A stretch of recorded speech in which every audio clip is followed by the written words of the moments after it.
ouvintes, sejam muito bem-vindos a mais um episódio do nosso podcast. Hoje vamos conversar sobre um tema fundamental para repensarmos a forma como a história é ensinada. A presença indígena no ensino de história, reflexões a partir da BNCC e do contexto piauiense. E para enriquecer nossa discussão, temos aqui presente o professor doutor Agostinho Coy Holanda e o professor doutor Tabajara Itacoatiara Rodolfo Pereira. E, para isso, vamos conversar sobre a trajetória dos professores, que é marcada por experiências e pesquisas na questão indígena. E, nesse sentido, é muito obrigado ter vocês presentes aqui essa tarde. Boa tarde. Boa tarde. Para começo de conversa, eu vou me apresentar. O meu nome é Antônio Lima, sou graduando no curso de História aqui pela Universidade Federal do Piauí. E estou fazendo parte desse projeto que, de uma certa maneira, tem como finalidade alcançarmos outros métodos, outras formas de fazer o ensino de história, né? Ainda mais envolvendo a temática tão importante que a gente decidiu trabalhar, que é a questão indígena.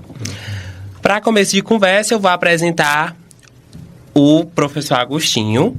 O professor Agostinho Coy é graduado em História pela Universidade Estadual do Maranhão, é mestre em História Social pela Universidade Federal do Ceará e doutor em História das Ciências e da Saúde pela Fundação Oswaldo Cruz. É professor associado da Universidade Federal do Piauí, tendo como principais áreas de atuação História do Brasil, Maranhão, Piauí, nos séculos XIX, decolonidades e contracolonismos, metodologia para o ensino de história, teorias da história, métodos e técnicas de pesquisa em história, metodologia do ensino de história, história das ciências no Brasil, história da assistência e das artes e ofício de curar, é fundador e coordenador do projeto Saberes e Fazeres Afro-Indígenas do Piauí e do Núcleo de Pesquisa Piauí Afro-Indígena, atuando como ponte entre os estudantes, os saberes acadêmicos e as comunidades tradicionais, ressaltando a relevância de aprender com as vivências e, ao mesmo tempo, tendo vivências em tais comunidades. Nós agradecemos, viu, professor, a sua presença. Eu agradeço o convite, estamos aqui para conversar. Obrigado. Boa tarde, é uma honra recebê-los aqui. Como o Antônio já falou, né? Eu também sou graduanda do curso de História no 4º período. Nós estamos aqui justamente para falar sobre essa temática, para poder falar sobre novos caminhos, né, no ensino de História e sobre como a gente pode trabalhar essa temática indígena que é tão importante de uma forma cada vez mais contracolonial, mais decolonial, focando mesmo em objetivos mais claros, né, de fato. Então, para enriquecer ainda mais, nós temos o professor Rodolfo. O professor Rodolfo, ele é indígena tabajara, graduado em licenciatura intercultural indígena no IFP e graduado em licenciatura em História pela Universidade Estadual do Piauí. Pós-graduado em Ciências Humanas e Sociais Aplicadas e o Mundo do Trabalho na UFP. Pós-graduado em Ciências da Natureza, Suas Tecnologias e o Mundo do Trabalho, também na UFP. Pós em Linguagem, Suas Tecnologias e o Mundo do Trabalho. Bastante coisa de graduação. Pós-graduando em História, Arqueologia e Museus na Nova FID. E pós-graduando em Educação Escolar Indígena. Estudou como aluno especial a disciplina Tópico Especial Cultura e Relações Indígenas, no INE.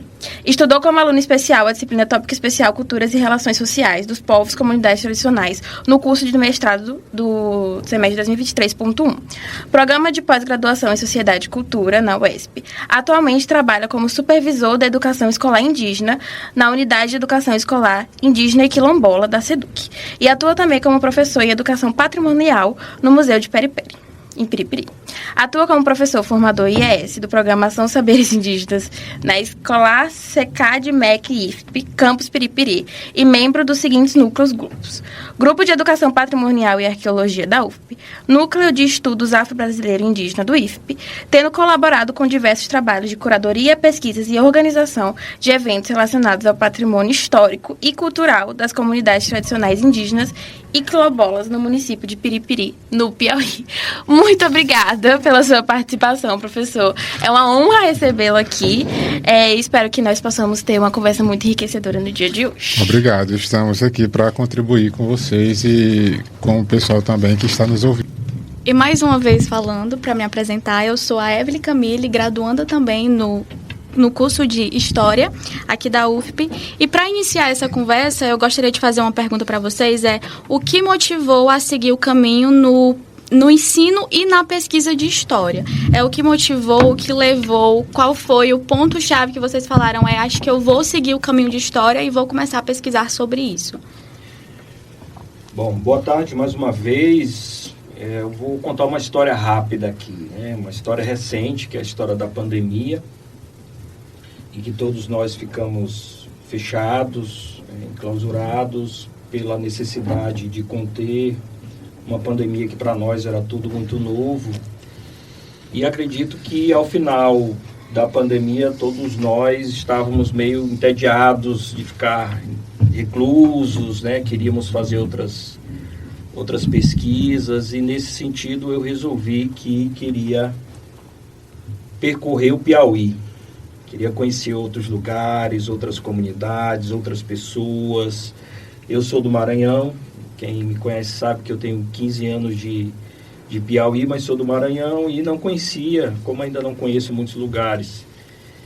E resolvi montar, juntamente com um grupo de alunos, um projeto de extensão que pudesse oportunizar essas experiências com comunidades tradicionais, com comunidades indígenas, com comunidades quilombolas. E nesse trajeto, a primeira pessoa que me recebeu e que me acolheu foi um cidadão chamado Rodolfo Pereira, que está aqui do nosso lado. Então eu tive a alegria de ter o contato inicial com o Rodolfo lá em Piripiri, e que abraçou a proposta. Conversamos longamente várias vezes por telefone. Quem conhece o Rodolfo, já foi a Piripiri, sabe que você, para ir às comunidades indígenas em Piripiri, você precisa estar na companhia do Rodolfo, né? Porque o Rodolfo transita por todos esses mundos. E aí, lá em Piripiri, nós fomos com um grupo de alunas, de alunos, fomos às comunidades indígenas dos Tabajara Ipi, dos Itacoatiara, das diversas etnias, mas também fomos aos quilombos, não foi, Rodolfo? Sim. Fomos ao vaquejador, marinheiro e Sussuarana, né? Então ali foram as nossas primeiras experiências nesse processo. Mas eu estava conversando aqui com as meninas e meninos que estão aqui presentes, que eu quero ser só o acessório desse momento, né? O momento mesmo é do Rodolfo, que é... E aí, só explicando também a presença do Rodolfo aqui, quem me convida para eventos que debatem essas questões sobre povos e comunidades tradicionais, eu nunca vou só. Na verdade, nunca estamos só. Hoje sabemos disso. Então, a gente precisa primeiro das permissões ancestrais para que estejamos aqui. Mas, independentemente das permissões ancestrais, eu nunca venho para essas atividades ou para essas conversas sem que eu tenha a presença de algum quilombola, das lideranças quilombolas, das lideranças indígenas. Se for para falar sobre as ancestralidades afro-indígenas, a gente vai buscar as lideranças de terreiro, porque acredito que a gente não precisa mais representar ninguém, né? Eles existem, estão firmes e fortes. Pelo currículo do Rodolfo, vocês já sentiram a potência, né? A potência da trajetória dele. Então, nada melhor do que ter ele aqui presente para falar sobre as experiências indígenas e que a gente saia dessa ideia de protagonismo e dê o protagonismo a quem realmente merece. Nesse sentido, inclusive, já passo a palavra para o meu amigo Rodolfo, que eu acho que já estou falando demais.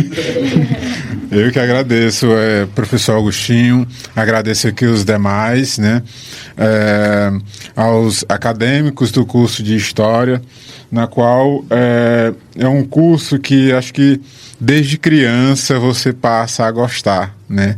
Desde as histórias orais que a gente ouve em casa, que a gente vai despertando esse interesse. E assim, ainda dentro da pergunta na qual foi feito aqui, né, qual, assim, esse caminho, né, o que me motivou. Então, pessoal, eu sou Rodolfo de Souza Pereira, como já foi aqui apresentado através das minhas ações, as minhas atividades acadêmicas, né, são várias especializações, né? Inclusive, nesse momento também, eu me encontro enquanto acadêmico de licenciatura intercultural indígena, né, pelo PAFO Equidade, no Instituto Federal do Piauí, lá no campus de Piripiri. Também me encontro enquanto estudante acadêmico desta casa, né? Estou fazendo uma especialização em desenvolvimento local e comunidades tradicionais, está sendo ofertado pelo SEAD, né, da UFP, lá no campus Pedro II, né, ali vizinho à minha cidade de Piripiri.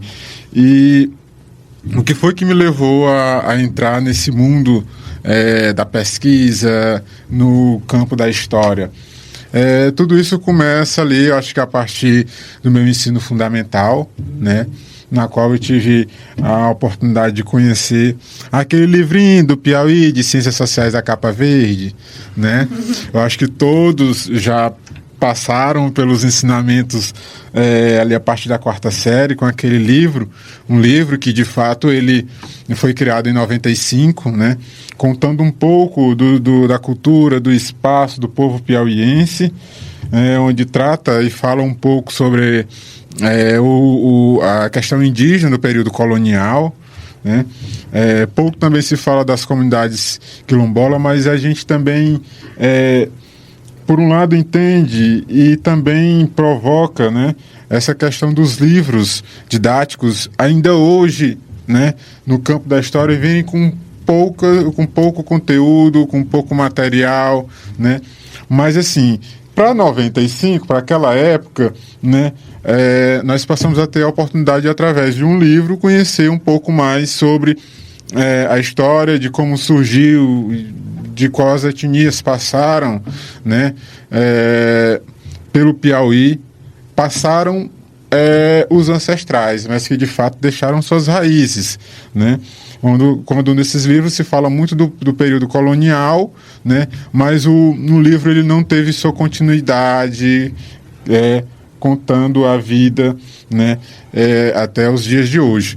Mas em 2023 foi lançado um outro livro chamado Atlas do Piauí. Não sei se todos têm o conhecimento, mas esse livro ele ele é uma atualização desse primeiro livro, né, lá de 95. Ele vem falando, mas ele vem continuando repetindo um pouco sobre ainda a história indígena no Piauí no período colonial, mas não veio atualizado, né? Então lá não tem conteúdo que mostre a existência, né, dessas raízes, desses frutos que hoje estão aqui em solo piauiense, principalmente da região sul do estado, né, no qual no período colonial se fala muito do Zacroá, né? Fala muito da questão também dos gueguês, né? Mas que hoje essa população ela é uma população viva naquela região do sul do Piauí, ali como na região de Uruçuí, na região de Paulistana, onde se encontra os Cariri, né? Mas que de fato principalmente para nós historiadores, né, é uma falta muito grande esse material na parte didática através dos livros. Ao mesmo tempo, fica para a gente uma carga muito pesada, porque a gente tem que tratar da questão da história do Piauí de acordo como eu, particularmente no dia da minha formatura, assim como um médico, assim como um enfermeiro, a gente trata lá de fazer uma anjura, né? De fazer de acordo com o que se demanda a lei. O historiador, ele é como se fosse assim, um advogado. Ele ouve para poder criar a questão de suas críticas, tudo dentro da verdade, apenas dentro da verdade. Não pode acrescentar ou retirar nada do que está ali. Então, nós temos essa responsabilidade muito grande enquanto historiador, de fato, não só o historiador da pesquisa, mas também o historiador da sala de aula, né? De contar e recontar umas histórias que elas não foram inventadas, elas ainda se encontram ainda no espaço no qual a gente hoje estamos tendo a felicidade de estar vivos e ali também vivenciando essas histórias, né? E hoje o estado do Piauí na pesquisa, se encontra em torno de 13 etnias, né? Espalhada por toda a região piauiense, de norte a sul. Esses povos, né, eles existem, lutam e relutam pelos seus direitos, né, com conquistas, né, e também com uma parte que ainda os fere, né, ou muitas das vezes fere os seus antepassados, mas que hoje eles estão ainda na luta pelo reconhecimento do que se lhe foi retirado, né? Principalmente a questão de terra, a questão do apagamento histórico e cultural, né? Perante toda a sociedade piauiense. Eu gostaria de fazer uma pequena... Tá um pouco fora do roteiro, não estava aqui, mas eu achei interessante pontuar uma questão. A gente aprende muito, né, durante o curso, principalmente quando a gente está estudando temáticas indígenas ou quando a gente está estudando história do Piauí, a gente vê que certos autores trazem a questão do extermínio indígena, de que não existiriam mais povos indígenas no Piauí. A gente, obviamente, sabe que isso não é verdade, até porque o senhor está aqui, eu já fui para uma comunidade indígena, a Evelyn já foi, a gente sabe que existem diversos povos indígenas aqui no Piauí, mas eu gostaria de perguntar, trazer aqui a pergunta, o senhor acha que essa narrativa do extermínio, do genocídio, ainda é muito presente dentro das escolas, ainda é muito presente dentro do ensino, ou já perdeu um pouco dessa força? O que o senhor pode trazer para a gente sobre? Ainda se é muito falado dentro da sala de aula por conta de que alguns historiadores, eles ainda estão indo muito pela historiografia piauiense, ainda aquela, não de forma nenhuma aqui menosprezando, né, esses autores, mas como Odilon Nunes, alguns outros, né, que eles relatam falas sobre os povos indígenas no qual pesquisaram, né, até mesmo dentro da história oral, né, se existe muito, né, fizeram certas pesquisas. Mas a historiografia piauiense hoje, ela também precisa ser atualizada.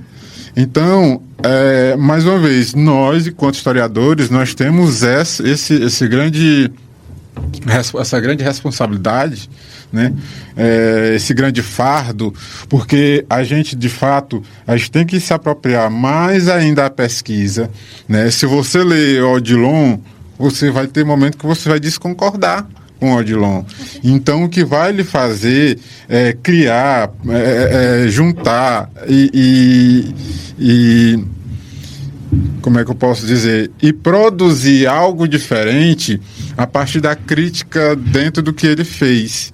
E que para quem vai fazer isso hoje é uma maravilha, porque vem de acordo com a pesquisa dele, mas dentro de uma questão muito atualizada.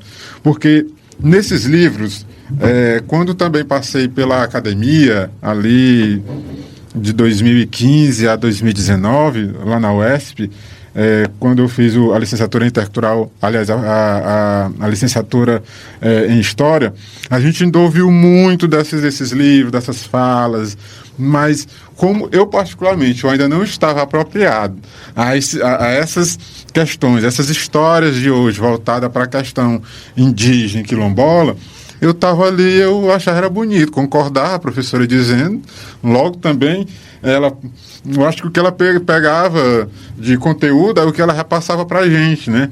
Então, a partir daí, foi que eu comecei a ficar inquieto com algumas outras questões, né? Quando a professora falava sobre esses povos indígenas que foram dizimados e que no Piauí hoje não existe mais indígenas, né? Aí epa, professora, me dê a palavra. A palavra por fala, Rodolfo, tem o que fala mais, assim, ainda bem que tem o Rodolfo que fala mais, porque os outros ainda estão calados. E quando os outros começarem a falar também, né? Então, eu desde dos meus estudos, eu adorava as aulas de história porque me fazia criar inquietações e fazer o professor pedir, menino, aí pegar bem ali um copo d'água. Porque, na verdade, o professor, ele estava ali muito ligado ao que ele produzia para dar aquela aula, né? mas não dele ter se aprofundado e saber, rapaz, esses aqui morreram e não ficaram vivos, não tem um vivo. Aí foi quando eu comecei a trabalhar essa questão dos povos indígenas no estado do Piauí, e eu falando, não, professor, pois no Piauí existe índio, sim, né? Essa palavra que muitas pessoas ainda usam, essa palavra chamada índio, né, que hoje, principalmente nós, enquanto historiadores, nós temos além dessa preocupação, essa questão de não repassarmos para os nossos alunos, né, que são essa questão de chamar índio, né, hoje nós chamamos de indígenas, né, ou então, no plural, povos originários, ou povos indígenas, ou comunidades indígenas, mas não usar mais a expressão de chamar índios, né, ou índio, ou chamar tribo, né. Hoje, uma das nossas tarefas, né, de repassar para os alunos são essas formas de se expressar em relação a esses povos originários que no estado do Piauí, na verdade, nunca morreram, né? Alguns, a partir lá do período colonial para cá, foram mortos porque, de fato, foram mortos porque não concordavam na forma como eram tratados na época. Eles tinham essa resistência, né, de lutar, né, pela sua fala, pelo seu povo, pelo seu território, né? E hoje, né, a gente vê que tem ainda essas raízes, né? Porque os nossos troncos velhos foram nossos avós, nossos bisavós, né? E hoje nós somos já fruto de pequenas sementes que frutaram, e a gente está hoje aqui. E melhor ainda, nós, enquanto historiadores, para não deixarmos a história morrer, né, e continuar contando uma história, mas uma história mais atualizada, porque eu acredito que ainda vou ver a historiografia do Piauí sendo atualizada, os livros vindo, né, com as nossas fotos, com os nossos encontros, com as nossas manifestações culturais, porque de fato é preciso, né? Apesar de que hoje nós estamos vivendo um período muito tecnológico, hoje praticamente não querem mais produzir livros didáticos impressos, estão botando os e-books e tudo mais, mas mesmo assim, nós, enquanto historiadores, né, e enquanto também indígena, provocar essas instituições na produção de um material didático que não se deixe de mostrar para as gerações de hoje e as futuras, né, através de imagens, mas também de textos atualizados. Porque eu acredito que quando essa historiografia ela vai se tornar atual, a gente vai começar a trabalhar sempre com o antes e o depois, né? Eu tive essa possibilidade agora numa atividade acadêmica da licenciatura em intercultural indígena, na qual o professor foi tratar com a gente de uma disciplina voltada para a história dos povos indígenas no período colonial no Piauí. E quando ele tratou sobre, eu disse assim, porra, essa aí eu vou me lembrar da minha quarta série. E como eu fiz com os outros professores, foi com esse aqui também. Mas aí ele foi mostrar pra gente as imagens, né? Quando a primeira imagem que ele mostrou pra gente, assim, essa imagem eu conheço. Assim, professor, não tinha outra, mesmo provocando ele, né? Professor, não tinha outra imagem que você pudesse tirar e nos mostrar a população indígena da época na qual você está tratando com a gente, nos aqui, ensinando através dessa disciplina. Ele disse, não, só tem essas fotos bem aqui porque não tem livro do Piauí que mostre imagens dos povos atuais.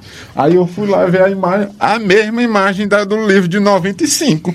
Aí eu assim, mas professor, não, mas era esse mesmo, assim, pois professor, eu vou lhe trazer este livro que eu tenho lá em casa, eu vou lhe trazer o atual. Quando eu levei para ele para mostrar o atual, ele queria ficar com o meu livro. Disse, não, se você quiser, você tira uma foto leve, mas ele para sua casa ele não vai não. Porque são livros, pessoal, na qual a gente dá tanta importância num livro produzido pelas pessoas, mas quando a gente encontra um livro que conta a história cultural e histórico do nosso estado, eu particularmente eu deixo guardadinho e eu não me empresto. Principalmente esse, onde ele fala sobre toda a questão do desenvolvimento do Piauí e tudo, mas ele deixa momentos ali meio que apagado, né? E o professor dando a disciplina dele, falando ali e tudo.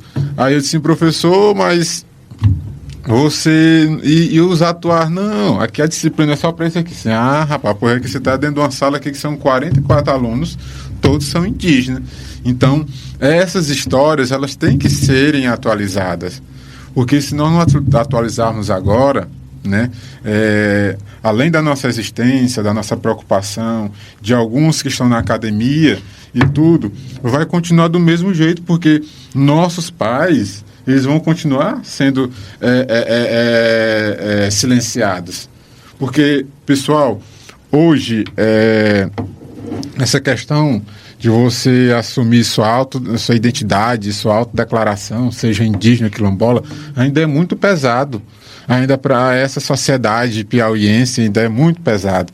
Porque o que as pessoas dizem, eu posso dar exemplo, a minha mesmo. Eu fui ter esses conhecimentos sobre os povos, de onde eu vim, através já da própria academia. Quando na academia, na licenciatura de História, essas inquietações foram me fazendo eu perguntar de onde foi que eu vim. Quem eu sou. Porque se hoje você não se conhece, você não sabe quem você você no mínimo vai ter que procurar a história de seus pais, de seus avós. Acho que nem os nossos pais já não, assim, entre aspas, já não conta tanto, mas a gente saber de onde foi que veio nossos avós, nossos bisavós, que esses aí têm as histórias, né? Que esses aí foi que passaram por certas situações que na qual não deixaram nossos pais passar. E mais ainda foi silenciando, né? E hoje nós estamos aqui, né? No âmbito educacional, dentro do campo da história, e que a história vai nos fazendo termos esse autoconhecimento. Então, eu fui procurar saber de onde foi que veio minha avó, meus avós materno, paterno. Então, com isso aí eu fui me encontrar. Encontrei, de fato, de onde foi que veio minha avó materna. Veio de uma cidade chamada Santa Quitéria, aqui no Ceará. Por coincidência, tem também Santa Quitéria no Maranhão. No Ceará, em Santa Quitéria, fica ali entre a Serra da Ibiapaba e a Serra da Meruoca, que já é a partir ali de Sobral. Então, a partir daí, eu tive a concepção de que uma boa parte desses meus antepassados, no caso, o meu avô materno também, ele tem... vem de uma linha, de uma população na qual também morava na zona rural, era tratado enquanto aldeado, abaixo da Serra da Ibiapaba, aqui entre o estado do Ceará e o Piauí. Então, eu passei, né, a me autodeclarar enquanto indígena, a partir de que eu procurei saber de onde foi que vem meu povo, né? É muito diferente de que a gente também tem muito cuidado hoje, onde as pessoas que não procuram saber de onde veio, altamente se autodeclara, né? Mas a primeira atividade, professor Augustinho, e aqui os demais, é você procurar conhecer a história de seus pais, a história de seus antepassados, porque a partir daí você se encontra. E, posteriormente, você poder contar a história para o seu filho, de onde você veio, onde foi que veio seu avô, sua avó. Até mesmo na questão cultural, no costume que a gente tem hoje, a gente vem trazendo ainda de um tempo, né? Então, a partir daí, em 2018, eu iniciei minha pesquisa voltada para a formação dos povos indígenas Tabajara, no município de Piripiri, porque eu precisava entender quem são, de onde vieram e quem são essas pessoas, né? Então, a partir daí, eu fui pesquisando, começando ali pelo próprio Cacique Zé Guilherme, que foi a primeira pessoa no estado que começou a levantar essa bandeira, Então, pessoal, a parte da minha pesquisa começou a partir aí de 2018, um ano antes já de terminar a licenciatura, e eu fiz um trabalho voltado para a formação dos povos indígenas Tabajara no município de Piripiri, porque eu precisava entender de onde vieram, primeiramente, quem são, de onde vieram e de como se organizaram, né? Aí dentro disso vem todo tipo da metodologia da pesquisa, vem do desenvolvimento da pesquisa e vem da conclusão da pesquisa até as referências da pesquisa. Então, eu comecei fazendo esse trabalho com o Cacique Zé Guilherme, né? Como o Cacique Zé Guilherme é uma grande liderança hoje no estado do Piauí, ele não menosprezando outras lideranças, porque essas lideranças também, elas sempre estiveram lutando, né? Desde muito tempo, mas de uma forma silenciada, porque principalmente na região sul do Piauí, não tinha ainda essa prática muito, ainda esse reconhecimento pelas as entidades governamentais, né? Pelas universidades. E o Zé Guilherme, a partir do final de 90 para os anos 2000, o Zé Guilherme foi provocado, né, ele enquanto indígena, ele se organizar o povo dele, e chega a 2004, o Zé Guilherme, juntamente com seu povo, montando e oficializando a primeira associação indígena, né, de povos indígenas no estado do Piauí, na qual foi a primeira associação indígena dos povos como ele mesmo diz. Ele diz assim: eu sou o cacique da associação dos remanescentes indígena Itacoatiara de Piripiri, né? Então, ele, quando começou a partir de 2004, o governo do estado, ele passou a ter um olhar sobre o Cacique Zé Guilherme, e a partir daí ter também um olhar sobre esses povos indígenas do estado do Piauí. Então, claro, na época, o governo ele não ia direto a essas comunidades, mas também aguardou essas comunidades através de suas manifestações, e que não foram poucas, né? Zé Guilherme, ele liderou várias manifestações voltadas para a questão do direito à terra, do direito à educação escolar indígena, direito à saúde indígena, e assim outras lideranças, outros povos também foram se acordando, né? Que no caso, hoje, atualmente, nós chamamos uma forma de retomar, né? Ou seja, as retomadas que de um certo tempo parou, e quando se diz parou, eu entendo que foi esses nossos antepassados, que por um certo tempo, né, iniciaram as lutas, né, por conta de direito, de reconhecimento, mas deu uma parada.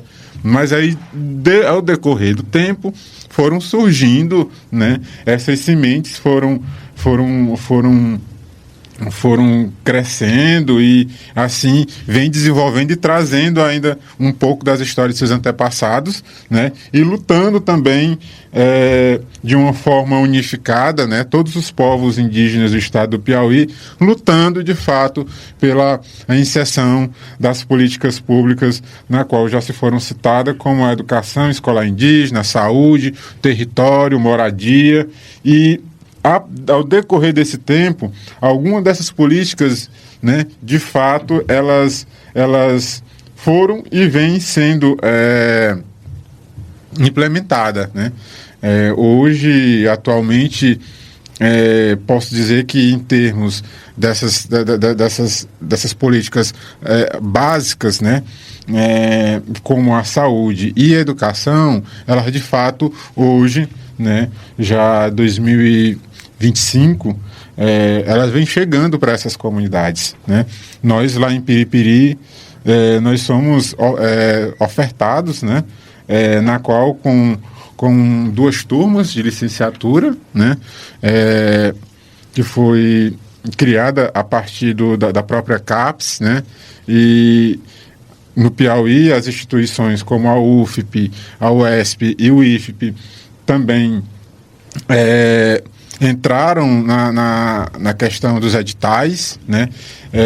Essa disciplina, esse curso de licenciatura intercultural indígena do Instituto Federal, no qual eu recebi um convite, né, de alguns professores aqui de Teresina, e nós sentamos e nós produzimos, de fato, um PPC para o curso de ensino superior, no qual também a gente foi criando as disciplinas, né? Eu ajudei a criar uma dessas disciplinas, que é a História dos Povos Indígenas no Estado do Piauí, que vai até o final do curso, ela vai ser ofertada na disciplina. E hoje estou lá também, né, como licenciando, porque eu achei interessante eu ter que trabalhar com a educação escolar indígena, mas para isso eu tenho que ter essa propriedade dentro dessa modalidade diferenciada, né, que é a licenciatura intercultural indígena. Então, são políticas que, como já falei, são básicas, né? Essa é a educação, através do PAFO, são cursos de formação para professores, né? Não só para os professores. Veio interessante que não foi só para professores para terem sua segunda licenciatura, mas sim para os primeiros que nunca tiveram. Então, por isso, essas turmas hoje têm bastante indígenas, né, estudando. São esse da UESP, aliás, esse da UFP, que a licenciatura em pedagogia, são 4 turmas, né? Uma em Piripiri, uma em Teresina, tem 2 lá no sul, né, Augustinho? Não me recordo que é as cidades, né, lá do sul. Mas Caxieiras e Uruçuí. Pronto, isso, são essas 2. E o de licenciatura em intercultural indígena é uma turma lá em Piripiri, uma aqui em Teresina, uma em Paulistana e outra em Uruçuí. Ou seja, para a população indígena, dentro da questão educacional, nós estamos tendo esse avanço a partir da formação, né, de professores, para que de fato vão fazer esses trabalhos dentro de suas próprias comunidades, né, porque de fato, para fazer acontecer a educação escolar indígena acontecer no Piauí, precisa-se de professores formados, né, e a questão dessa política, o estado do Piauí já vem sendo contemplada. E a questão também da saúde, né? A saúde indígena, ela também já chega ao estado do Piauí, né? Ofertando para algumas regiões, como a região norte, né? Lá em Piripiri e Lagoa de São Francisco, onde tem suas comunidades indígenas, né? Aqui em Teresina, né, também tem a população indígena, na qual está sendo contemplada. Nas regiões de Paulistana, Uruçuí, né, lá no sul do estado também a saúde indígena chegou por lá.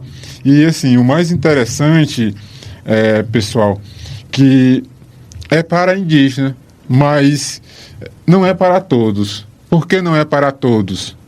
Porque essa política da saúde indígena, ela é tratada de acordo com a Constituição de 88, que ela só é ofertada para quem são aldeados, né?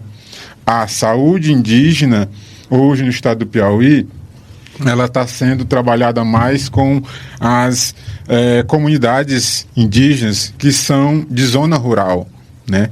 Porque isso a lei ela abrange, né, a essa população. E como é que fica os indígenas de zona urbana, né?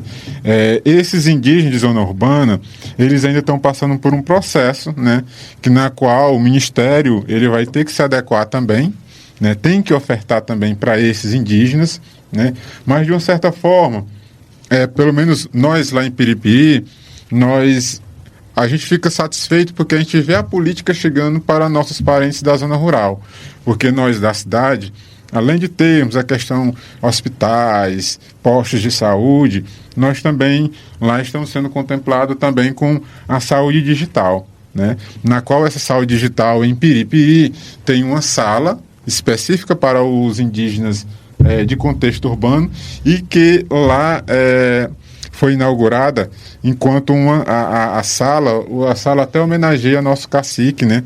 É a Sala de Saúde José Guilherme da Silva, né? Assim é o nome do nosso cacique, e lá onde é atendido os indígenas de contexto urbano. Não querendo muita cor, nossos exames lá a gente faz todo digital, né? Então, uma forma que veio, né, para que, na verdade, seja mais precisa todos os resultados de exames, né, de consulta.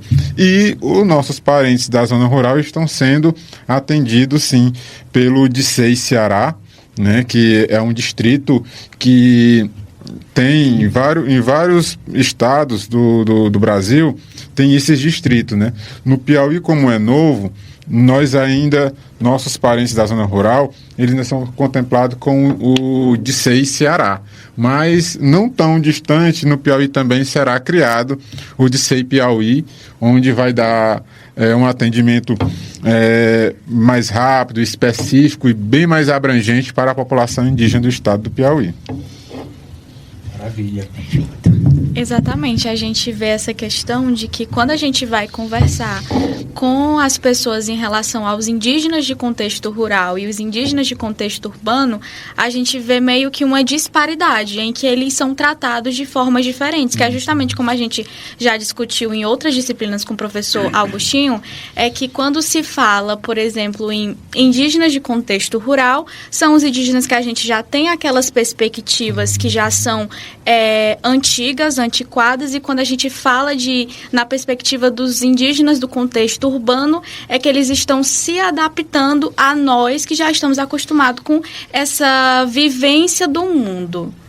O que você tem a dizer em relação a isso quando a gente fala, para explicar, por exemplo, para uma criança, né? Porque uma criança, ela vai ver isso de acordo do que as outras pessoas repassam para ela, né?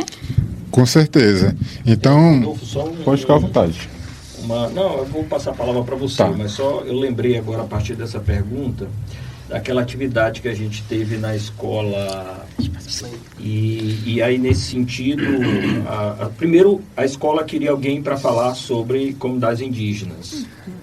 Assim como estou fazendo aqui, eu informei a escola que eu iria acompanhado de alguma liderança indígena para falar sobre o assunto. E eram meninos, assim, de 8 anos ou 10? Acho que os de 10 eram os mais velhinhos. Né? 10, né? Todos sentados, assim, né? E nessa visão, né, de indígena que você acabou de ressaltar, né? Todo mundo esperando, assim, já sabiam que iam receber um indígena do Piauí, estavam todos muito empolgados, esperando. Disse, meu Deus, eu nunca vi um indígena na minha vida. Todos eles sentadinhos. Aí entra o Rodolfo de calça, né? Claro. Camisa social, sapato social. Um iPhone. Aí os meninos olharam assim pro Rodolfo e ficava assim aquela pergunta assim, né? Dizendo assim, meu Deus do céu, eu esperava aquele indígena que eu aprendi naquele livro. Aquele indígena com pouca roupa, aquele indígena que vinha pra cá com arco, com flecha, com penas, né? Cadê? Então assim, né? O quanto é importante esse processo de desconstrução dessa imagem, né, ultrapassada, né, porque o Rodolfo vai falar aqui pra gente, ele é um indígena de contexto urbano, né, e pelo próprio currículo que foi apresentado no início, dá para perceber que ele é um indivíduo bastante atualizado no que diz respeito ao mundo na qual nós também compartilhamos e também pertencemos. Então, assim, há sempre esses estranhamentos necessários, mas, como eu falei, a gente tem que aprender a silenciar para a gente ouvir vocês, né? Então eu vim para cá para que a gente possa exatamente oportunizar essa sua fala da maneira como você quiser conduzir. E assim, professor Augustinho e os demais aqui, você poderia só me repetir a pergunta novamente, só para... É justamente isso que o professor Agostinho disse. É como que a gente explica para uma criança a questão do indígena rural e do indígena urbano. Hoje, vocês, enquanto estão sendo alunos do Augustinho, vocês aprendam muito bem com ele esse detalhe no qual ele está tratando hoje. O Augustinho, com certeza, era um professor, até meados de 2019, ele era um professor que ele não tinha esse conhecimento. Então, quando ele passou a procurar esse conhecimento que é necessário e obrigatório hoje para a profissão dele, ele não pensou só nele, ele pensou nos demais, né? E que hoje ele vem fazendo esse trabalho através de um curso de extensão, né? Augustinho está chegando às comunidades, conhecendo as comunidades conhecendo ele e ao mesmo tempo também levando os alunos, né? Para que de fato se familiarizem com essas comunidades. E ele está fazendo um trabalho de professor de história no qual nós também devemos fazer, né? Porque são assuntos que às vezes o professor não entende, ele não sabe, ele tem que ter a humildade de procurar, né? Órgãos ou comunidades no qual possam contribuir com a atividade na qual ele quer levar para os alunos. E assim, a partir de que quando eu vi o Augustinho fazendo esse trabalho, eu disse assim, não, mas eu não sou obrigado, eu tenho que fazer também que nem o Augustinho. Porque se eu não fizer, os livros não vão dizer. O que eu aprendi na universidade, lá, é uma questão muito teórica. Então, se eu não tive convivência, como é que eu vou falar sobre os indígenas, sobre os quilombolas, se eu não tenho conhecimento, não me apropriei, né? E assim, a partir daí, hoje, eu vejo que para hoje você dar uma aula, né, para tratar sobre essa questão,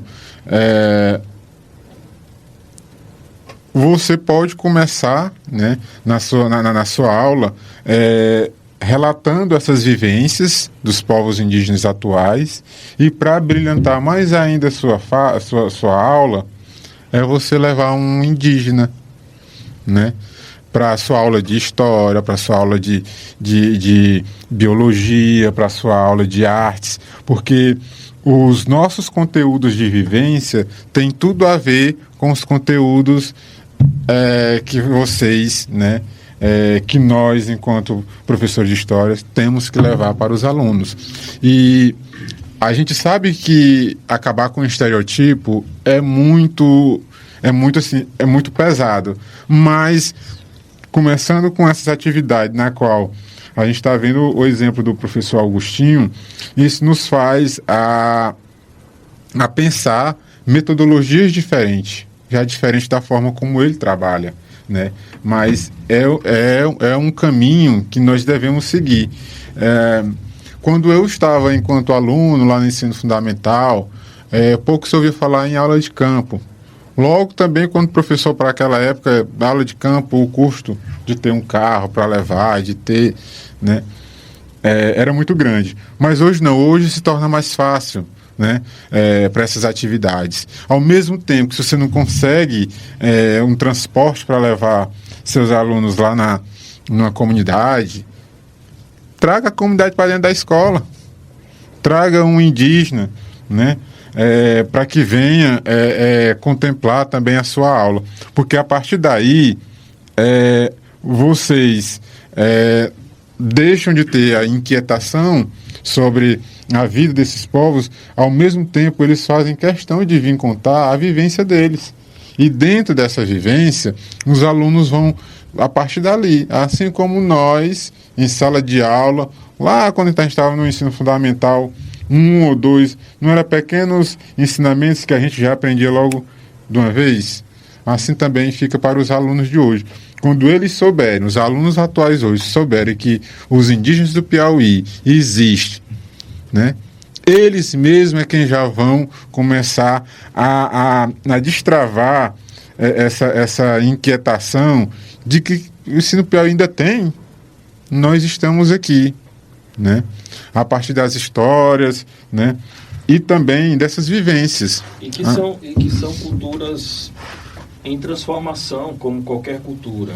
Então, sim, professor. Imagine, por exemplo, Rodolfo, aquela atividade lá que nós realizamos naquela escola particular, o quanto eles foram impactados no sentido de perceber que as culturas se transformam, as pessoas se transformam, Nós nos transformamos, né? E assim como as comunidades indígenas, as comunidades quilombolas, há quem viva em contexto rural, há quem viva em contexto urbano. Então existe uma essência de uma ancestralidade indígena que não se perde porque você tem um iPhone, ou porque você usa uma calça, ou porque você está usando a roupa que você gosta, a marca que você gosta. Não é isso que define, não são essas questões que definem o ser indígena. Eu acho que isso é muito importante no que diz respeito, inclusive, até mesmo a tua trajetória, Rodolfo, de um indígena de contexto urbano, mas que sempre conduziu muito bem essas questões do ponto de vista de que você, quando você precisa usar o cocá, você usa, quando você precisa usar o maracá, você usa, mas quando você não usa também, você não deixa de ser indígena. Exatamente, então, professor. acho que isso é muito importante ressaltar. Dentro dessa sua fala, professor, às vezes o que as pessoas esperam de nós, indígenas, é que como se a gente fosse ainda ter que andar só de tanguinha, com cocá, com a flecha. Nos dias atuais, não é assim, né? Nós até usamos, mas tem para aqueles momentos, né? Até porque nós vivemos em um meio de uma sociedade onde o preconceito é muito grande, é estrutural, né? Então, as pessoas, eu particularmente, quando assim, eu assumindo minha identidade enquanto indígena, as pessoas que me conheciam chegavam para mim assim, cara, eu nunca tive sendo indígena, assim, como é que é ser indígena? Né? Eu tenho com cocá, como eu tenho que ser indígena, tenho que ser indígena assim? Não, mas também não é só colocar o cocá, não é só andar de tanga. Hoje eu sou provocado quando uns colegas dizem assim, rapaz, tá na época aí das farinhadas, vocês plantaram quantas cores de macaxeira, assim? Não, eu particularmente, eu não plantei macaxeira. Mas que índio é? Ainda usa que índio é esse que não faz uma roça, que não faz assim? Aí assim, meu irmão, na verdade, isso aí eram atividades dos meus antepassados. Hoje, eu estou de contexto urbano, mas meus antepassados vieram da zona rural. E hoje eu estou tendo a possibilidade, né, de ter um estudo e tudo mais, porque minha própria mãe, o que ela perdeu, o que ela não teve, ela não ia querer para mim também. Então, hoje estou nesse mundo acadêmico, né, mas é porque até mesmo o próprio sistema brasileiro hoje, ele nos provoca a isso, né? Ele nos provoca a isso. Que, de fato, por mais que a gente venha da zona rural e hoje está no contexto urbano, de uma certa forma a gente tem que se adequar, né, àquelas questões, sem menosprezar e sem deixar nossas raízes, né? Porque tem um pajé da Paraíba que no discurso dele ele fala que a questão hoje, a luta pela terra, não é só do povo da zona rural, né? Não tem indígenas só na zona rural, Augustinho. Mas sim, então, dentro da cidade. Aí imagina no dia que esse povo se acordar, levantar o maracá, botar seus cocá no contexto urbano. Ainda tem um detalhe, porque a gente, quando imagina os indígenas de contexto urbano, a gente também não mensura que, na verdade, é a cidade que invade. Exatamente. Então, você tem uma cidade, um processo de urbanização que vai crescendo para todos os lados, e nesse aspecto, em algum momento, esse processo de urbanização invade as comunidades indígenas, invade os quilombos, invade territórios tradicionais, territórios ancestrais. Então, a definição do ser urbano é a definição também de um processo de resistência, de projetos de modernização, de projetos de progresso que invadem esses espaços e que, no final das contas, tentam tirar por esse motivo, né, da ideia de dizer, não, mas já está adaptado, né, aquele discurso lá do século XIX, não, mas o Rodolfo já é um cidadão do Brasil, então ele já vota, ele já tem o seu trabalho, então ele não precisa mais se assumir a sua ancestralidade, né? E aí vem esses discursos, né, esses debates de que você precisa, ou você preenche um estereótipo de uma ideia, né, que ainda existe também, né, há comunidades indígenas que fizeram e fazem a opção de viverem mais recolhidas, né, e a depender do contexto histórico, a depender da necessidade. Então não é o estar mais na cidade ou estar mais próximo do mundo rural que vai fazer um melhor ou pior, ou um mais ou menos indígena. Que é esse o problema que a gente não consegue resolver, né, nessa relação com os povos ancestrais. Exatamente, professor. E assim, para esses nossos troncos velhos que hoje ainda estão vivos, para eles é aquela coisa que a gente vá, né, ou que esteja na cidade, que estude, se forme, mas não que vá para longe, que volte para dentro da comunidade de novo e que de fato faça aquele trabalho lá, e o reconhecimento da comunidade dentro das políticas públicas nas quais todos, né, têm o direito de serem contemplados. Então, a questão hoje, dentro das comunidades indígenas, é isso. O maior medo dos mais velhos é que os mais novos saiam da zona rural, vão para a cidade, se formem e de lá vão para mais longe. Não queiram mais voltar para dentro de suas comunidades. E, de fato, no pensamento deles, o indígena ele tem que voltar lá para dentro da sua comunidade. Mas o sistema brasileiro ele é tão doido que ele nos força. Aí é mais longe, né? Porque, de fato, a primeira coisa, eu cheguei aqui, eu me formei, eu preciso trabalhar para me ganhar dinheiro. Lá na minha comunidade não tem aí não tem uma escola. Como é que eu vou ser professor lá? Eu vou ser professor de graça? Né? Então, aí a partir daí é onde a gente espera por essas políticas, que na qual hoje, como já falei mais cedo, aqui, elas vêm sendo algumas comunidades vêm sendo contempladas. E assim faz com que aquele jovem ele não saia, né, ali de seu território. Né? Vários outros aldeias indígenas no Brasil acontece da mesma forma. Né? Como já tive experiências em outros encontros a nível de Nordeste, a nível de Brasil, a gente encontra muito essa mesma discussão entre os parentes mais jovens, né? Ou seja, porque tem que ter garantias para eles voltarem depois também para as comunidades. E se dentro da comunidade tiver, ele volta, e se não tiver, ele acaba tendo que ir. Mas tem política específica para isso, para que isso não aconteça. Que aí essa política é o quê? Hoje já, essa política já é existente no Brasil, aí agora vai ser contemplada nos estados, é a universidade indígena, né?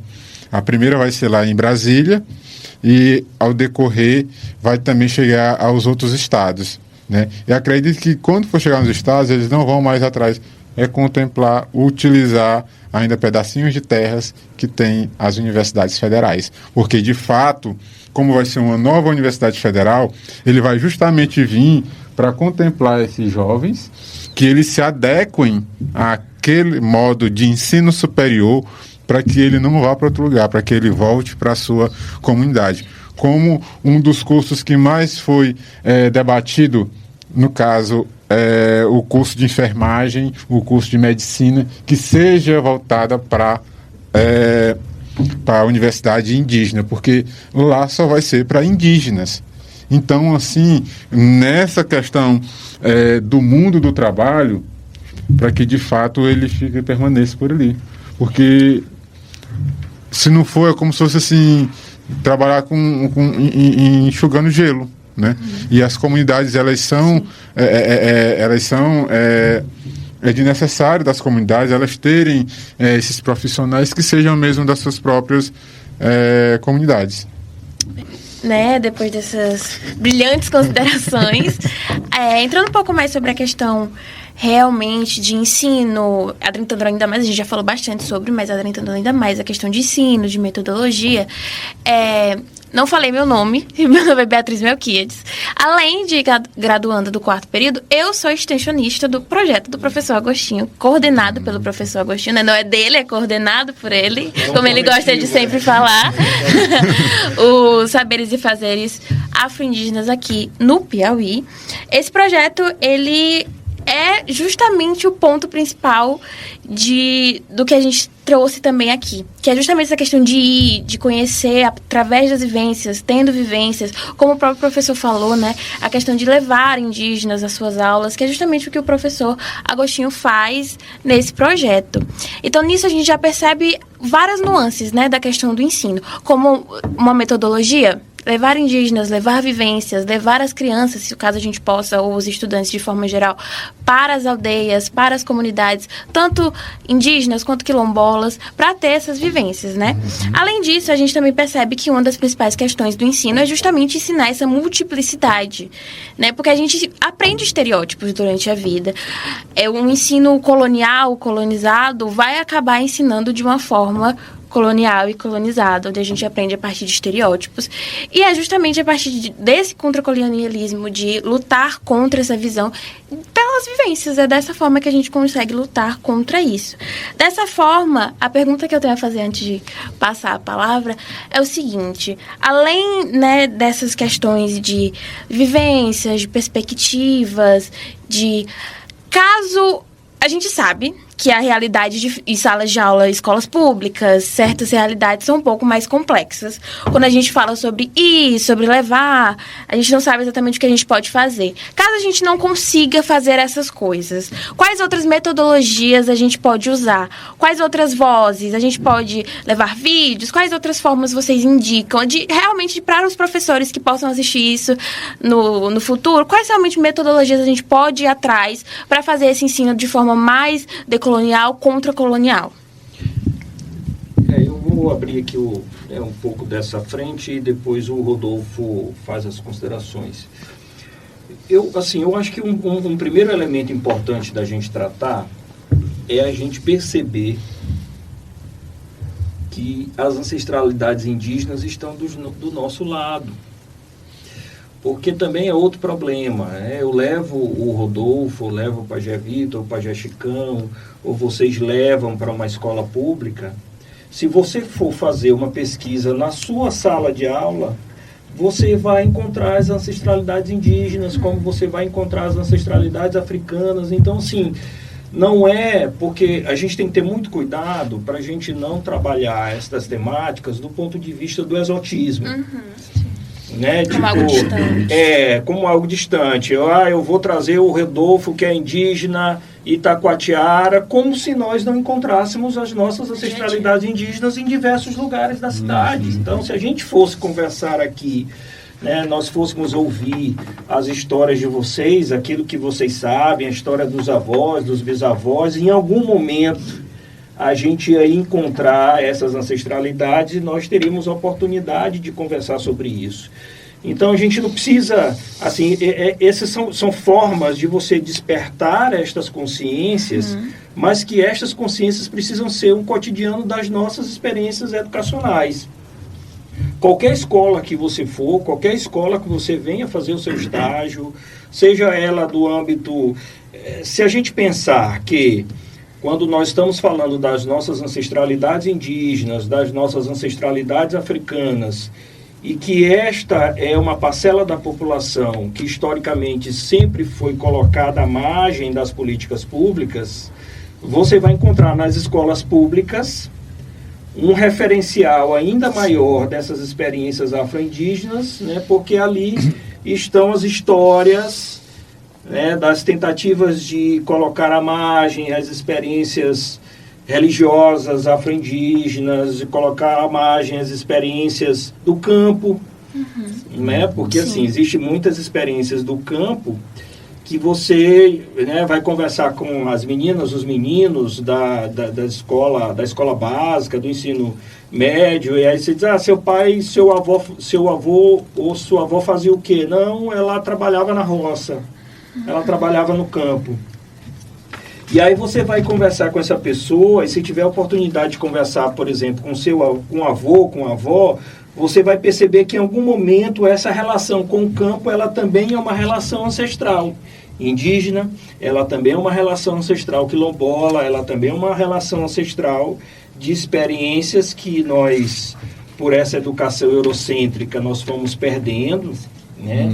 E que no final das contas, em resumo, né, essa pergunta ela é muito boa para a gente pensar o seguinte: parece difícil, parece que a gente tem que pensar uma metodologia.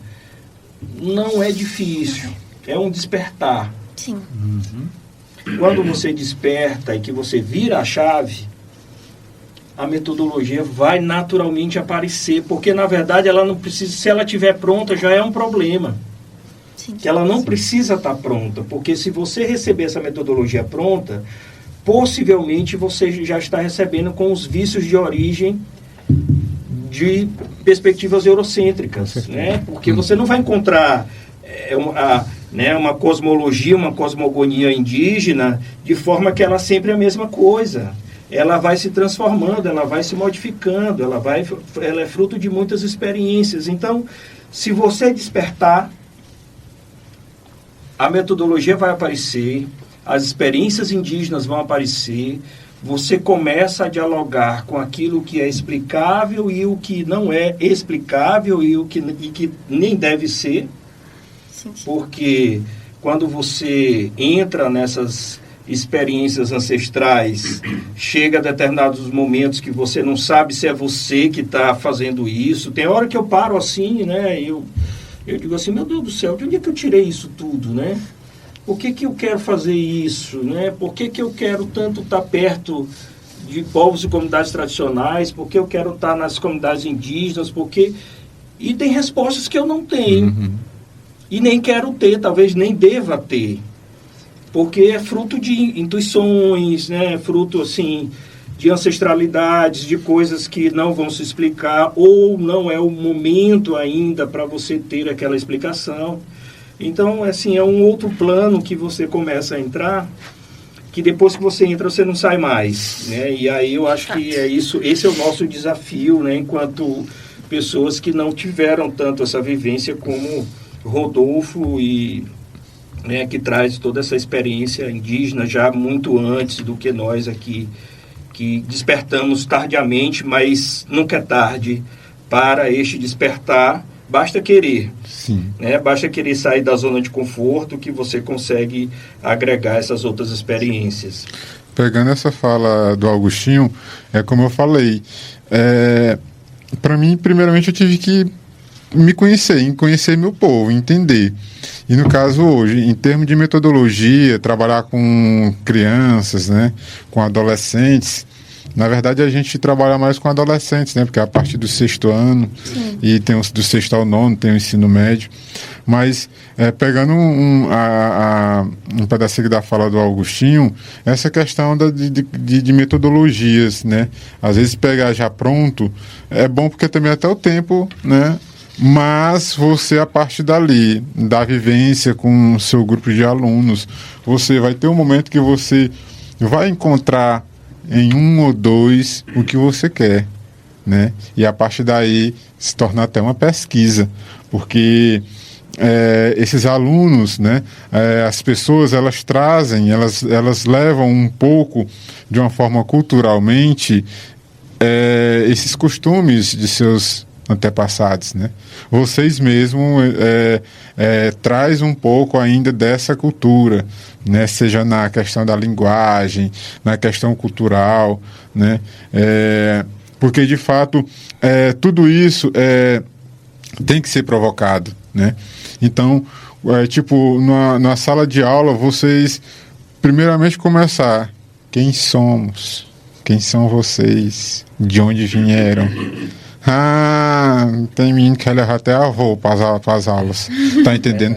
Porque, de fato, a partir daí, quando, né, um desses convidados for, praticamente o professor ele vai lá para o lugarzinho junto com o aluno, porque ele também vai dar essa oportunidade para quem está indo para falar de suas vivências. E quando você vê assim, olha, aqui é um avô do Roberto, e vocês já procuraram saber de onde foi que vocês vieram? Quem são vocês? A partir de que vocês fazerem isso, vocês vão criar essas formas metodológicas e o desenvolvimento com os alunos de vocês. Porque essa é uma parte importante, pessoal, porque assim, sempre quando eu falo a questão de sistema, porque o sistema brasileiro, ele nos força a questão hoje do capitalismo, que se você chegar ali nos seus 18 anos, se não tiver um emprego, dentro de casa mesmo, você é chamado de nomes. Não, e a punição é ir pra roça, né? E aí? Tem isso, né? Que assim, os nossos avós, alguns dos nossos pais, diziam assim, ou você estuda, ou você vai pra roça. Então, o campo, a roça, vira uma punição. Né? Porque a sociedade capitalista concebe dessa forma. E, no final das contas, o trabalho na terra foi exatamente aquilo que nos construiu, né? Que nos deu essa oportunidade de dialogar com essas experiências ancestrais que nós temos, mas esquecemos. Com certeza. E mesmo dentro desse capitalismo, por um lado a gente entra ou a gente não entra. Porque se a gente entrar, claro, a gente vai entrar por uma questão hoje de sobrevivência, de um emprego, de uma profissão na qual a gente está em busca, né? Mas aí se você não entrar, se você voltar, e se você ficar pela questão ancestral, você também está fazendo o bem, né? Porque você ainda está mantendo viva aquela prática, né? Ali do plantio, do cuidar de animais, essas questões. Porque assim, o sistema é esse, né? De fazer a gente ter essas escolhas.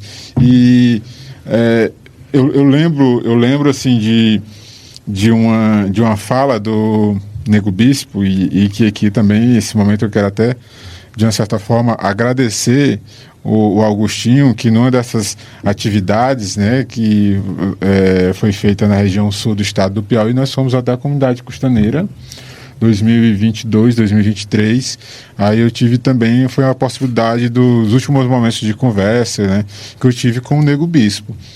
E o Nego Bispo, a gente conversando sobre a questão acadêmica, e ele assim, professor Rodolfo, e este negócio aí dessa agroecologia?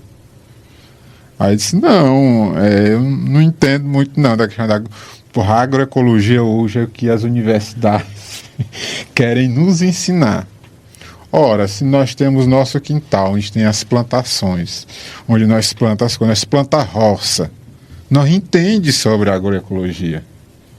Então, por que hoje a gente tem que aderir a essas universidades que pegam os livros de uns americanos, não sei da onde, aí bota dentro da universidade, para nós ainda ter que estudar aquilo ali, rapaz. Para ensinar a plantar. Para ensinar a plantar, sendo que nós já sabemos plantar. Nossos pais, nossos avós sempre tiveram na lida com essas questões, né?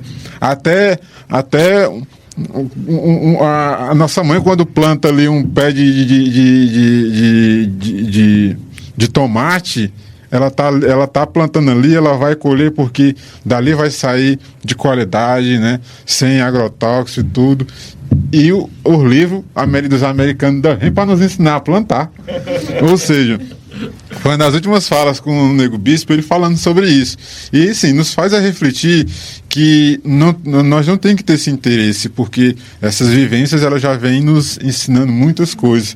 E da hoje os nossos pais, eles ainda vêm pegando um pouquinho do que os nossos avós ensinaram para eles. Até mesmo a partir de um chá né, que serve para uma questão que a gente passa, uma dorzinha de barriga, alguma coisa, que está dentro ali daquela educação indígena. E às vezes é a oportunidade também de você despertar essa consciência ancestral e essa ancestralidade indígena que está ali, mas ninguém sabe. Porque é muito comum, por exemplo, eu frequento o terreiro da Mãe Isabel, aqui no Mafuá, e já há alguns anos, e lá, desde que cheguei, tinha uma pessoa que, na chegada, as pessoas já chamavam de índio, né? Eu nem sabia o nome dele, as pessoas chamavam ele de índio. Todas as ações, a ancestralidade indígena, a história indígena, ou seja, sempre foi indígena, mas nunca tinha tido a oportunidade de saber como colocar isso para fora. Não é? Então, assim, ele sabe que ele nasceu de uma família indígena, ele conta a história toda, mas ele não sabe onde é que ele vai procurar, o que é que ele tem que fazer para que ele possa reafirmar essa identidade. E aí foi que nós apresentamos o Pajé Vitor, o Cacique Zé Guilherme. Ele passou uma semana lá, né, num processo de imersão para conversar com as lideranças, porque assim, também não é só dizer, eu quero ser, você tem que contar uma história, você tem que ter, né, as autoridades assinando, dizendo que de fato você é um parente, né, você consegue contar essa história de forma organizada. E hoje, esta pessoa ela é indígena, tem o maior orgulho de ser indígena, isso mudou a vida, né? Porque hoje ela consegue falar disso sem medo, sem vergonha. Então, imaginem se a gente conseguir fazer isso mais no ensino básico, não é assim, uma criança ali de 6º ano, de 7º ano, né? Que ela de repente vai perguntar para a mãe dela diz assim, tua avó era indígena. E aí ela já vem na outra aula e já diz assim, minha mãe falou que minha avó era indígena. Pronto. E ali pode despertar esse sentimento, né, de que a gente vá cada vez mais construindo essa coletividade, né, de autoidentidades, de autoidentificações, né. É claro que quando eu estou falando disso, eu não estou dizendo que existem pessoas que têm, né, e outras que não têm. Todos nós, todos e todas têm as suas ancestralidades indígenas. Você... se você for perceber dentro dessas dimensões, mas existem histórias que surgem nessas experiências que nós coletivamente realizamos, que elas são histórias já muito organizadas, que basta chegar alguém que possa potencializar esse processo, que pode ser eu, pode ser o Rodolfo, como pode ser vocês, em sala de aula, de chegar e dizer assim, olha, eu vou te apresentar para o Rodolfo vai te apresentar para o Pajé Chicão, o Pajé Chicão vai te apresentar para o Cacique Zé Guilherme, de repente, em algum momento, você tem um processo de retomada que pode ser daquela família e que pode até ser daquela comunidade. Porque os processos de retomada, muitas vezes, eles começam assim. Uma pessoa que diz que consegue contar a história, de repente o vizinho que já sabia, mas não queria dizer para ninguém. Aí um conversa com o outro, aí já diz, não, mas eu sou indígena também, minha avó também contava isso. Aí vai, vai se identificando, o outro vai se identificando, de repente você tem aquilo que a gente hoje chama de retomada, que a antropologia chama de emergência étnica, que é exatamente são esses processos em que você consegue se auto-identificar dentro dessas ancestralidades indígenas. Então, é outro desafio para nós também. Com certeza, professor. Quando o Augustinho fala nesse formato, que a partir de uma fala você acaba encontrando outros, são costumes culturais, pessoal, que por conta do preconceito que chegaram aos nossos pais, que fazem até hoje alguns, né, não se autodeclarar. Por quê? Primeiro, não procurou sua história, é porque não quer? Não, é por conta de que tem que ser provocado. Sim. Que eu acredito que a partir de hoje vocês vão procurar de vocês. Porque é assim, a partir de que você é provocado é que você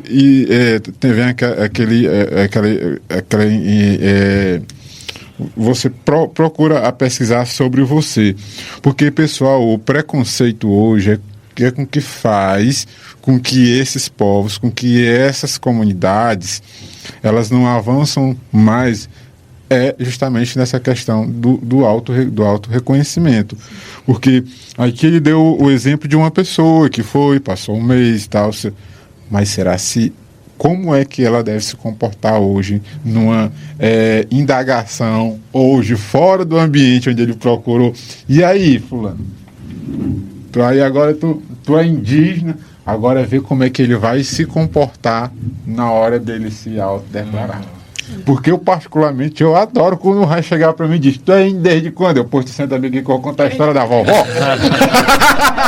Eu vou contar a história. E desmarca seus compromissos de hoje. Pois é, que eu vou contar a história da vovó, e aí depois até chegar a minha, tu vai se. Eu até tenho aqui hoje, ó, tudo dentro do contexto. Tem uma foto aqui para mostrar para vocês. Eu estava numa reunião mais cedo, quando o pajé chicano do nada vai me manda essa foto, ó. Uhum. Me manda foto uma criança, né? De 6 anos aí. 6 anos. 6 anos. Do nada, ele nem mandou nada para mim, só mandou a foto. Ao mesmo tempo, outra foto. Qual é a diferença? Né? Ele deixa de ser indígena? Então aqui são até exemplo de formato de metodologia de ser aplicado em escola. Quando vocês forem tratar dessa questão, a pessoa, né, como o Augustinho já falou aqui, pronto, aqui eu uso um relógio, uso um telefone, uso calça. Isso vai me deixar de ser indígena? Não, de jeito nenhum. Né? Assim como a gente vê hoje, nos dias atuais, a gente vê apresentações de hoje a gente chama de influenciador digital, de indígenas, né? Que lá eles fazem vídeos e tudo no seu habitat natural. Mas quando eles vão para a cidade, eles vão de calça, vão com a blusazinha. Por quê? Né? Ali é uma questão até mesmo de se autodefender, né? Dos preconceitos. Né? Até mesmo quando a pessoa já chega no lugar, sendo indígena de questão, com a questão de uma fisionomia parecida com os de Amazonas e tudo mais, já ali se fosse para chegar lá com a touquinha, com as coisinhas, né? Que a gente vê no dia a dia. Então, esses aqui são exemplos no fato que uma criança dessa aqui, já nessa idade, ele tendo nas aulas de histórias, né, essas histórias, essas vivências e tudo mais, ele já vai crescer sentindo um pertencimento. Um orgulho. Um orgulho, né? E de quando dizer assim, rapaz, bem aqui dentro aqui nós temos uma comunidade, ele também vai começar a se apropriar do que é ser comunidade. Né? Então, a partir daí, ele vai começar a ter esse envolvimento, né, de luta, né, dentro do contexto. Perfeito, professores. Mas, voltando a falar um pouquinho mais sobre essa questão da educação, né? Teve um termo que vocês citaram, que foi a questão dessas maneiras, dessas provocações, né? E nós gostaríamos de saber um pouquinho mais de vocês, como isso pode ser abordado. Porque quando a gente para analisar, por exemplo, a BNCC, né? A gente percebe que não é uma tese, um documento que nos auxilie muito nessa educação dos povos originários, né? A gente sabe que são assuntos resumidos, são assuntos muito amplos, né? Quando vai falar, por exemplo, de diversidade cultural, ou então quer falar só sobre a questão indígena antes da invasão dos portugueses no nosso país, ou então querem falar só quando querem levantar a questão ambiental, só período colonial, então só em teses ambientais, que são os povos que costumam a respeitar mais o meio ambiente, mas não trata da história em si. A BNCC, a gente está afirmando, na verdade, a gente quer saber também um pouco da opinião de vocês, mas a gente está afirmando que tem sim essa dificuldade. E dentro dessa questão de como superar essa dificuldade dentro da sala de aula, nós gostaríamos de saber um pouco mais também de como a gente pode fazer essas maneiras dessas provocações. Já foi dito pelo professor Agostinho, como, por exemplo, a árvore genealógica mesmo, né? Levar ali o aluno perceber que seus parentes têm sim raízes indígenas, mas além disso, né? O que a gente pode fazer dentro de sala de aula, percebendo que os assuntos não são tão trabalhados nos livros didáticos? Existe vou chamar de provocação, né, que eu às vezes faço nos eventos em que sou chamado ou que somos chamados para falar sobre essas temáticas, que eu acho que às vezes ela é interessante, né? Se você tiver numa sala de aula de qualquer ano, assim, né? Ou numa palestra, ou num lugar, peça para as pessoas, assim, faça a seguinte pergunta: quem aqui se auto-identifica indígena, levante o braço. É uma constatação, né? Assim, se você tiver muita sorte ali naquele ambiente, né? Você vai ter vai ter dois, né? Que diz assim, não, eu sou indígena. Mas todo mundo vai tomar um susto, né? Diz assim, não, como eu sou indígena, né? Se você chega numa escola e pede para os meninos que levante o braço quem é indígena. Nós fizemos lá na escola particular, né?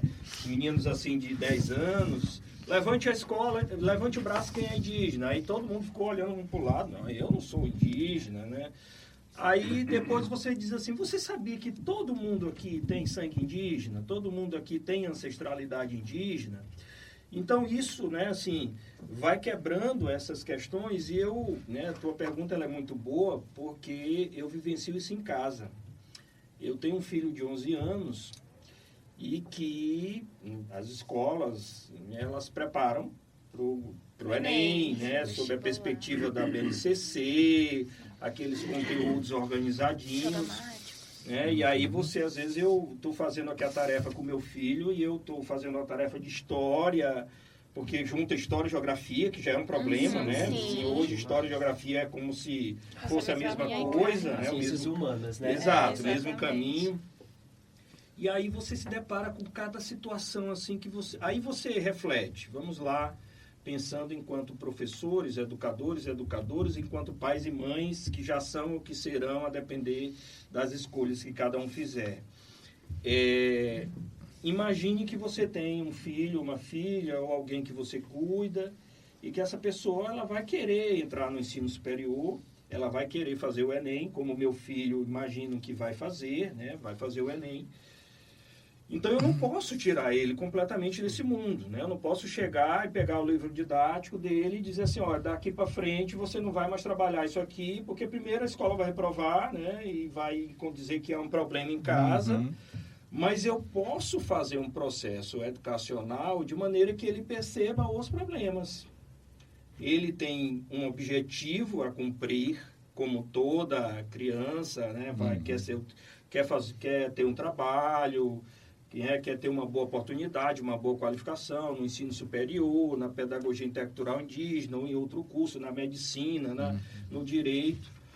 Mas se ele conseguir perceber que ali é apenas um caminho de uma sociedade capitalista que apresenta aquela alternativa, mas que aquilo ali não é uma educação ancestral, mas é uma educação de uma escola pensada dentro dos padrões eurocêntricos, você não é que resolve o problema, mas você consegue, inclusive, separar o que hoje é a grande complexidade da educação escolar indígena, que é você separar o que é uma educação indígena, que nós recebemos, todos nós recebemos educação dos nossos pais, dos nossos avós. Você não pode desrespeitar as pessoas, você tem que respeitar os mais velhos, os mais idosos, você tem que, né, respeitar as diversidades, né, e tudo isso que a gente aprende mais ou menos na nossa família. E que, para além disso, existem questões que são muito pontuais. Então, assim, se ele já está juntando história e geografia como se fosse a mesma coisa, em algum momento essa criança precisa ouvir que história é história, geografia é geografia. São áreas que podem estar cruzando as suas reflexões, mas que existe um profissional que é formado em geografia, existe um profissional que é formado em história, e que essas formações elas são necessárias exatamente para que você organize esses conhecimentos. Então, assim, eu acho que o grande desafio, assim, para finalizar aqui minha fala, passar para o Rodolfo, eu acho que o grande desafio educacional mesmo é a gente entender, a gente tentar formar essas consciências no período certo. Porque, e aí vamos aí para as pedagogias, para as teorias pedagógicas ou para as teorias psicológicas. O professor Agostinho estava terminando de responder a pergunta, né? O senhor tem alguma coisa a falar mais sobre isso? Não, só reafirmar que a gente tem muitas possibilidades. Se nós retornarmos às nossas intuições ancestrais, as metodologias surgirão naturalmente. Não se preocupem com isso. Perfeito. Então, retornemos às nossas intuições, que a gente saberá como conduzir. Perfeito.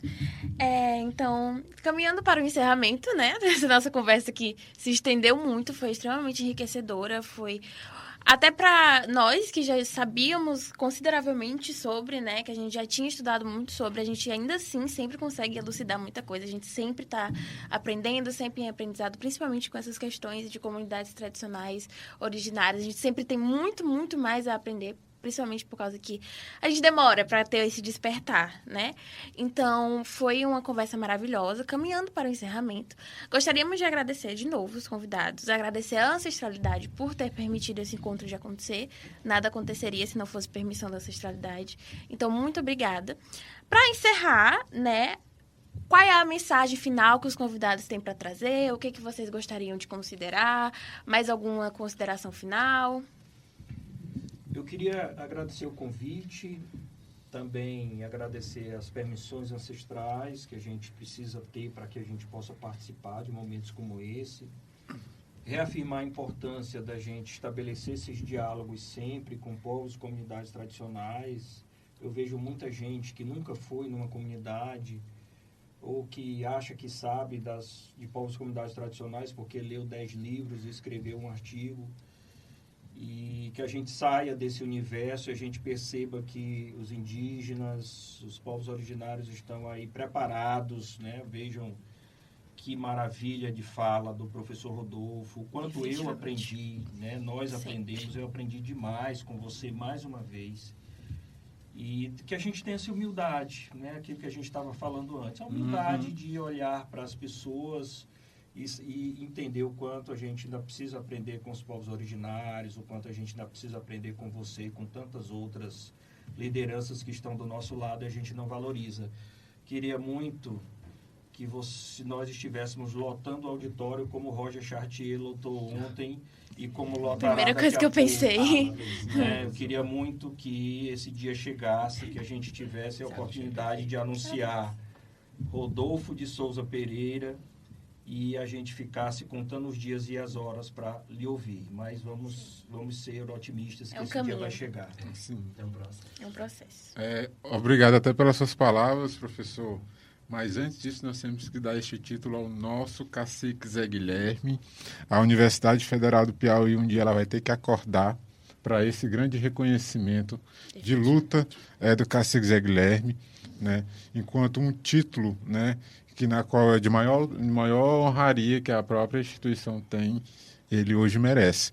E assim, quero agradecer, né, a vocês, né, pelo interesse também de me ouvir, de nos ouvir, né, pelo o convite, né, de que eu tenha vindo lá de Piripiri, venham com todo gosto. Essa não é a primeira vez, a gente vai ter outras oportunidades, né. Agradeço também ao professor Augustinho por sempre estar focado nesse assunto, e esse assunto que hoje não está mais na inquietação da cabeça dele. Ele também está jogando isso para os demais. E assim, dentro de sua humildade, né, é aquela coisa também que a gente sempre ouve.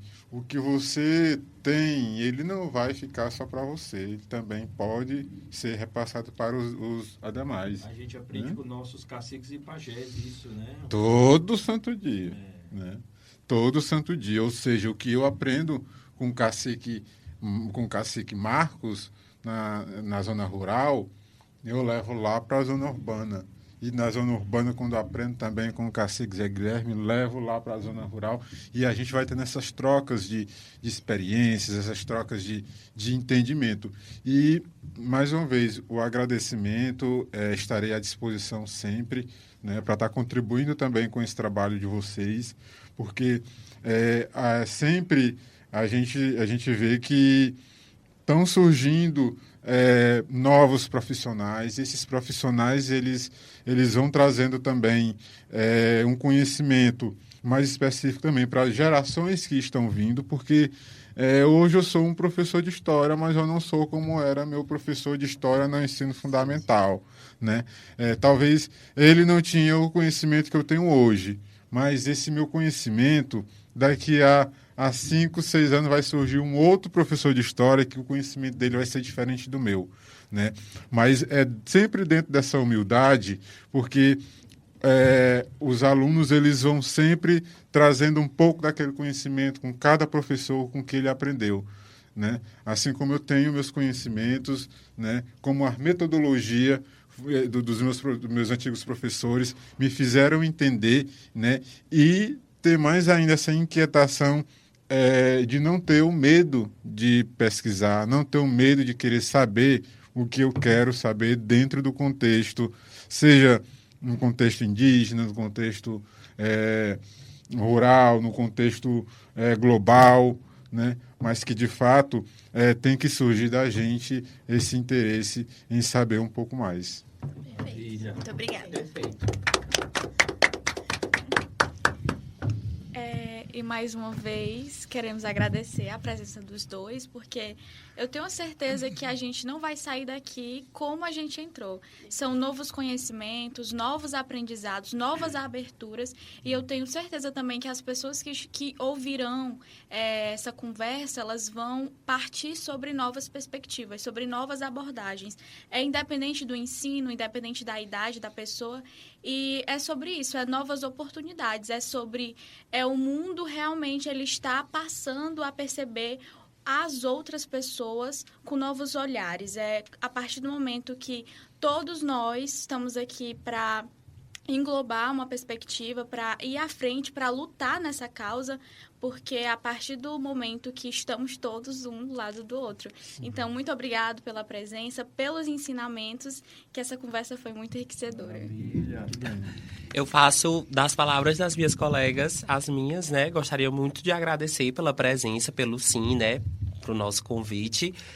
Agradecer pela oportunidade de estar debatendo um tema tão importante, não só para a nossa construção como historiador, como futuros professores, mas para a nossa construção como pessoas mesmo, né? E são temas que, infelizmente, não são debatidos todo o tempo, não são temas que ganham uma repercussão tão importante, não são temas valorizados dentro do ambiente acadêmico. Isso é um fato, infelizmente. Mas que projetos como esse, pessoas como vocês, fazem a gente acreditar que é um processo lento, de que a valorização vai chegar assim no nível bom, maior, né, na verdade, mas agradecer por essa oportunidade, por esse tema, por essas vivências, por essas iniciativas, de verdade. Obrigado, viu, gente? Opa. E é isso, obrigado.